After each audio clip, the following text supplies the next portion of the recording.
Que los debates sean obligatorios, que todos los candidatos que participen y que estén habilitados para participar en las próximas elecciones, pues puedan participar de estos debates. Le quiero dar la bienvenida a Romy Durán, ella es docente, activista, porque estos colectivos están impulsando este proyecto. Bienvenida, buenas noches. Un saludo cordial desde Sucre, gracias por esta oportunidad de expresarme como ciudadana boliviana y por supuesto defensora de un derecho humano, como en este caso a escuchar propuestas de estos candidatos, a debatir, deliberar y a proporcionar información. En muchas oportunidades, Romy, se habla de la importancia de que los ciudadanos tengamos un voto consciente, un voto informado. ¿Los debates podrán ser el paso fundamental para lograr esto?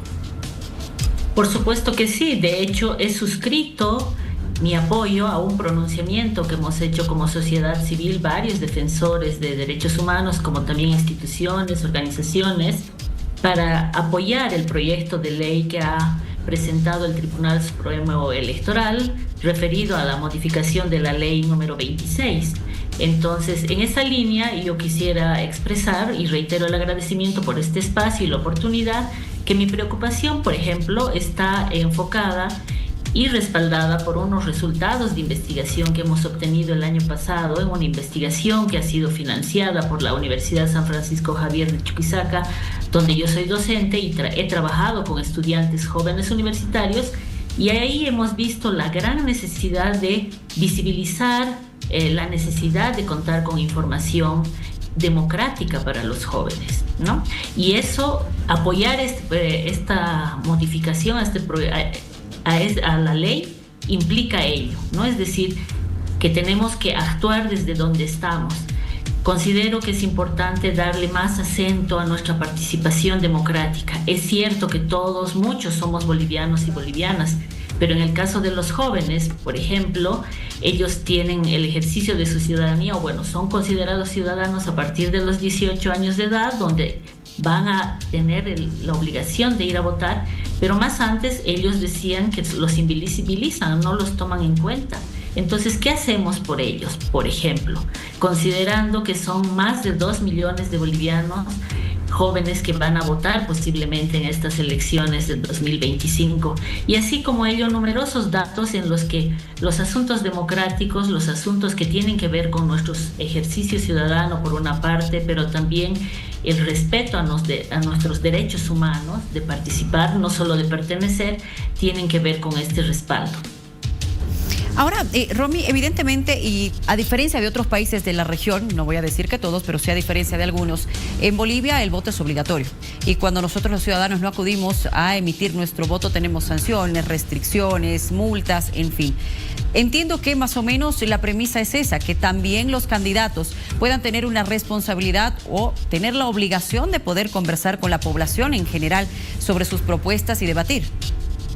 Así es.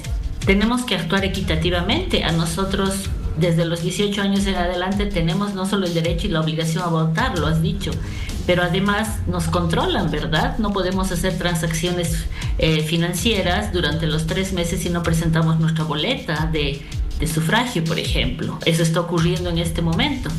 Sin embargo, a los candidatos y candidatas no se les exige más que, no sé, la inscripción, toda la campaña y su derecho al voto, mejor dicho, a requerir el voto, a hacer lo que ellos quieren, como decimos en algunos casos, o como las críticas, en este caso de los jóvenes, con los datos de la investigación que tengo, piden que sea transparente. No es posible que en el pleno siglo XXI, a 25 años, en el cuarto del siglo, estemos todavía sin esa cuestión normada. Y es bueno, como dice el pronunciamiento, aquí puedo parafrasear algo importante, que esa conversación, ese contacto con la sociedad civil, con los ciudadanos y ciudadanas, entre los candidatos y los que vamos a votar por alguno de ellos, sea transparente. Sería grande, y yo auguro que sea así. Espero que los asambleístas tomen en cuenta la aprobación de ese proyecto de ley y que sea una ley dentro de poco, para que así, en unos meses antes de las elecciones generales de 2025, podamos ver candidatos y candidatas conversando con jóvenes, por ejemplo, explicándoles sus propuestas, y que los jóvenes tengan la posibilidad de hacerles conocer sus inquietudes, sus preocupaciones. Pero también, ojo, es importante, los jóvenes tienen propuestas. es necesario visibilizarlos y darles atención en ese sentido. Tufi está con nosotros, Romy se suma a esta entrevista porque también vamos a conocer las cuestionantes que se tienen desde Santa Cruz. Adelante. Buenas noches, Luciana. Buenas noches, Hola, Romy. Evidentemente ya hay un proyecto de ley del Tribunal Supremo Electoral para obligar a los candidatos a que debatan. Y hay la posibilidad de que sancionen a los que no lo hagan. Están previendo, por ejemplo, suspender quizás el financiamiento de campaña que otorga el Estado. ¿Qué piensa usted sobre ese tema, sobre la sanción? ¿Debería aplicarse? ¿Qué tipo de sanción a quienes no debatan? Bien, siempre ocurre que las normas, las leyes tienen medidas coercitivas, entonces si es que no se las cumplen tendrán que tener una sanción. Seguramente ese tipo de sanción, no sé si va a ser monetario, no sé, el tipo va a también tener que ser discutido seguramente, ¿no? Sin embargo, reitero que yo confío en el buen criterio y la oportunidad que tenemos en este momento como bolivianos y bolivianas de darle el hombro a nuestro país. Estamos sumidos en una crisis económica y también política y con una falta de análisis que es necesario contagiar, digamos, a todas las personas. Comenzando por esta cuestión, cuán necesaria es la transparencia en las elecciones, cuán necesaria es la información verificada que debemos tener todos y todas antes de ir a votar. No nos olvidemos de la experiencia, por ejemplo, que hemos tenido en época de pandemia, cuando hemos ido a votar y muchos nos hemos aliado y hemos hecho grandes esfuerzos, no necesariamente los que pertenecen a organizaciones políticas, sino los ciudadanos de a pie. Hemos hecho una gran campaña para tener la protección necesaria cuando íbamos a votar y ha resultado bien, no ha habido contagios.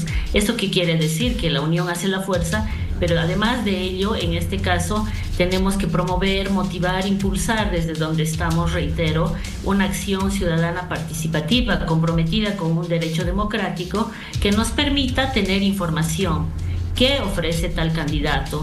El seguimiento que le vamos a hacer a ese candidato. A la fecha, yo la verdad no recuerdo en todos estos años que he ido a votar y no he fallado ni una sola vez, ¿no? Ni a elecciones generales, ni las municipales, pero nunca he tenido un retorno, digamos así, de que si el candidato o el elegido ha cumplido con las promesas. Entonces, sintetizando y puntualizando, Tufi, yo pienso que tiene que ver con si se les va a dar una sanción que no solamente sea económica, por así decir, ¿no? Ahora, uno de los temas siempre que generan también alguna inquietud es sobre los formatos de los debates, porque, por ejemplo, si hubiesen 16 candidatos como ha ocurrido en Ecuador, a veces es muy difícil poder hacer lo que comparen sus propuestas y algunos países optan por hacer debatir, es decir, frente a frente a los 2 o 3 primeros en las preferencias. En ese sentido, ¿qué formato usted sugeriría? Porque hay en el país foros en algunas elecciones, en las campañas mismas, pero no el debate en sí, el frente a frente. Y a veces técnicamente es muy difícil reunir a 16 candidatos, por decir, en un debate. ¿Qué idea tiene en este caso usted en ese sentido, Romy? Bueno, es demasiado anticipado. La verdad no me imagino cuántos candidatos todavía vamos a tener en Bolivia para estas elecciones generales. Habría que ver primero el número, la cantidad, ¿no?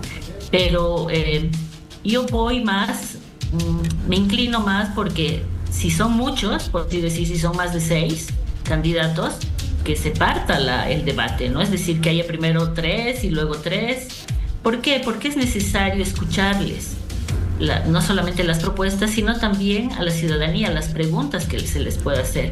De hecho, puedo considerar, digamos, una idea así muy vaga de que en algún momento se abra el micrófono también para las preguntas de los ciudadanos y ciudadanas, que no solamente ese cuestionario que se incluya dentro del debate esté conformado solo por gente especializada, sino gente de a pie, ¿no? Eso es lo que personalmente yo quiero impulsar, pues que hay muchos ejemplos que en algunos casos las preguntas sí han sido elaboradas, bueno, me estoy acordando de hace muchísimos años, pero había gente que quería participar y ahora lo podemos lograr a través de la fortaleza que tiene la tecnología digital, por ejemplo, ¿no?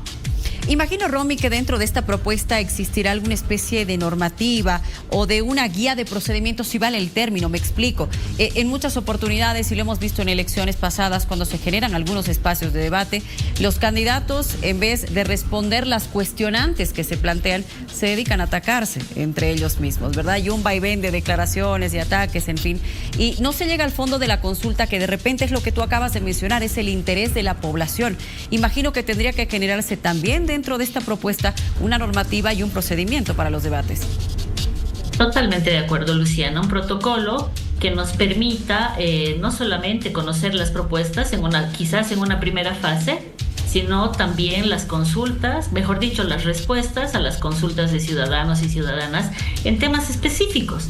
Y bueno, de ahí puedo retomar también la idea de que sean foros, podrían ser, no sé, se me ocurren debates especializados, ¿no? Que en una primaria instancia se tome en cuenta el tema económico, en otra oportunidad se pueda debatir, por ejemplo, sobre el tema de ecología, de medio ambiente, en el que tanto tenemos que hablar y por lo cual tenemos que luchar tanto en Bolivia a raíz de los incendios que han habido y el riesgo que tenemos ahora con nuestro ecosistema, y también, por supuesto, los temas democráticos, ¿no? Los temas que hacen al derecho del ejercicio ciudadano, y en algunos casos también las propuestas que tenemos sobre la distribución equitativa de los recursos, y bueno, tantísimos temas que hacen a la vida de todos los bolivianos y que son sujetos a consideración de los ciudadanos a través de su voto. Nosotros vamos a votar porque aquel candidato que en la medida de las posibilidades llene nuestras expectativas, y así de esa forma alimentar, acrecentar, digamos, ese apego que necesitamos con la democracia. La mayor parte de la gente no tiene un apego a la democracia en Bolivia. Los datos del Latinobarómetro del año pasado aquí lo hacen notar. Estamos totalmente decepcionados de la democracia en nuestros países, sobre todo en Latinoamérica, por la crisis que tenemos en estos últimos años, y pienso que eso además es necesario de revertir, y seguramente esta participación, estos debates públicos que puedan hacer los candidatos nos van a ayudar a encaminar ese proceso. Bien, Romy, yo le agradezco mucho por habernos acompañado y su conexión desde Sucre. Igualmente, gracias. Un saludo desde aquí para ustedes, Luciana, Tufi y todos los que nos han escuchado. Buenas noches. Gracias.